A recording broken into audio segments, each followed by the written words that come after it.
Hi everyone, how is everyone doing?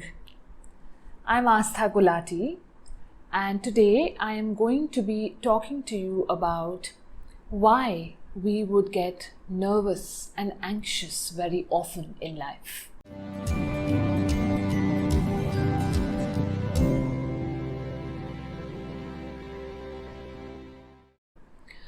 So, of course, there are variety of shades of nervousness and anxiety.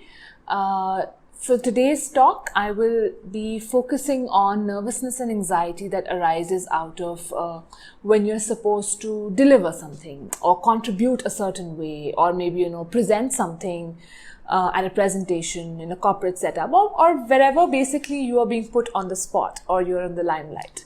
Yeah, so we'll talk about that specifically, and of course, later we will open it up to a larger scheme of things as well. Yeah. So there are a few, maybe 3 reasons that I will talk about why a tendency to get nervous or anxious when we are put on the spot, when we have to contribute something, when we need to go out there and just reach out or express ourselves, and we often freeze. We often want to say something, but something else comes out. We'd imagined ourselves do it a certain way, but then the outcome is quite different. So why would it happen? And you might resonate with one or all 3 of these reasons. Just go along with it and see how it feels. Okay.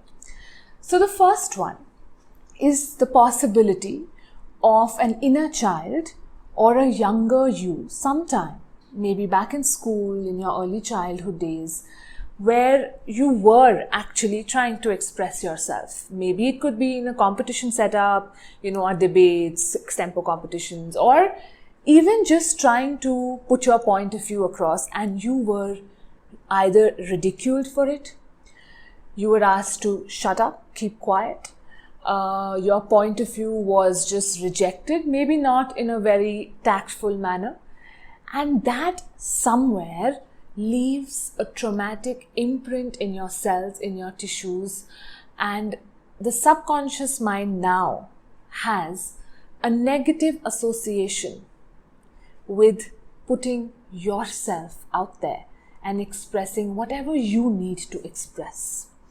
And this inner child wakes up the moment the adult is also put into a similar situation. So this could have happened years back. It's not to say that it's happened 2 days back. Yes, it could have happened years back, and the adult in you consciously recognizes that this was in the past and I can move from it. But because the subconscious mind doesn't understand linearity of time very well, this folder just opens up, and here you are all the way back to your school days where you were in such a similar incident, and the trauma just comes back, and you either freeze, you begin to stammer, you begin to look around, you wanted to say something else, you begin to falter, or just maybe even express in a manner which is not conducive to the audience you're expressing to. 2. Nervousness and anxiety is often a result of the fear of the unknown. Now, say I have spoken to this camera and done these many talks in front of this camera. So now this has now gone from an unknown zone to a known zone for me. I am a lot more comfortable doing this, right? But whenever we are stepping into a setup where, the outcome is not known, we don't know the audience, we don't know what to expect, then what happens is, in the subconscious mind, there is a folder which is called the unknown. And the subconscious mind is known to fear that unknown. And for the subconscious mind, anything which is unknown is pain, and anything which is unknown is pleasure. So when you are stepping into an unknown territory, for that matter, every new presentation we make, every new workshop you give, every time you step into a new setup and you're expressing something, it goes into an unknown territory, and immediately that fear pops up, that folder opens.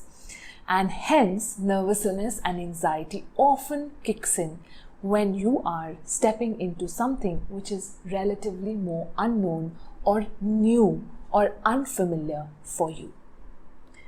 And the third reason. Now, this one could take a little time, but take time for it to assimilate, think about it, and see how it feels.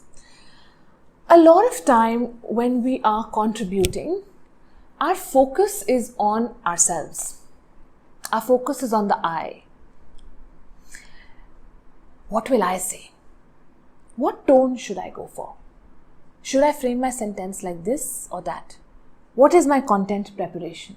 How much research have I done? Okay, great. But what about who you are connecting to? What does the audience want? May I contribute and serve in alignment to whatever you need to receive? When our focus shifts away from I to being a channel of contribution to whatever the receiver needs to receive, the pressure immediately reduces because your focus is no longer on your shortcomings, your nervousness, your chitter chatter. And B, the ego takes a sideline and you become a channel where you are clearly just downloading what is coming and delivering based on whatever the receiver needs, and you are just a channel. Now, this one takes a bit of time to assimilate, to understand, but I guarantee you when you get in touch with this, almost always when you connect to this source of being a channel, the nervousness fades away, no matter how nervous you could be on a day-to-day basis. Okay? Now, for a change in this talk, I am not offering you a solution because I do feel that this requires slightly deep work and just presenting statements may not be useful. So what I am proposing is that maybe we can all meet for a 2-hour workshop or a webinar on this particular topic. We discuss each of these points, we work on how to heal them using each one of these angles. And we also do some inner child healing and group healing so that you are able to do something with this and make a shift in your life. So if this is something that could interest you, if this topic is something you do want to address, then please do leave a message, a comment, and await for the details because I will be announcing this in the month of July. Hope to see you there and hope we can all work on our nervousness and anxiety together and be a free-flowing and easygoing channel of contribution. Thank you so much.